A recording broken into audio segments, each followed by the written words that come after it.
মুখটা ঘুরায় ঘুরায় দেখায় দিলেন। আমার নবী আবু জেহেলকে বলে দিলেন, হিসাব মিলাই দিলেন, কয়েকটা সিঁড়ি কয়েকটা দরজা জানালা হিসাব মিলাই দিলেন। চলো বলেন মারহাবা। আবু জেহেল মাথা ঝুঁকাচ্ছে আর কইতেছে, হিসাব ঠিক আছে কিন্তু তুমি যে নবী আমি মানি না। হিসাব ঠিক আছে কিন্তু তোমাকে নবী মানি না। বিচার মানি, সালিশ মানি, কিন্তু তাল গাছ আমার। কথা বলে ঠিক না রে? ঠিক। আর দেরি নয় এই যুবকেরা, এলাকার যুবকের ইতিহাসের পাতায় কান লাগাও। যে আবু জেহেল আমার নবীকে পাগল দেখেছিল, যে আবু জেহেল আমার নবীর কাবার চত্বরে সলাতে নামাজে দাঁড়াইলে সেজদায় গেলে আমার নবীর মাথার উপরে উঠে নারী ভুড়ি চাপিয়ে দিতে। কথা বলেন ঠিক না বে ঠিক? ওই আবু জেহেলকে আল্লাহ সাইজ করেন কি করেন না? কথা বলেন।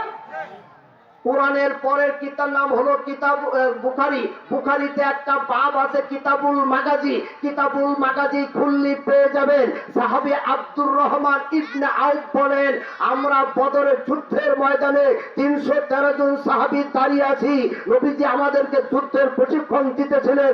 এমন সময় তাকায় দেখলাম ময়দানে ঢুকতেছে 2 জন বালক। বড় ভাইয়ের বয়স হলো 13 আর ছোট ভাইয়ের বয়স হলো 12 মাস মুআব্বাদ। ওরা দুটি ভাই ময়দানে ঢুকে কি জানি খুঁজতেছে, তালাশ করতেছে, অনুসন্ধান করতেছে, দেখতেছে।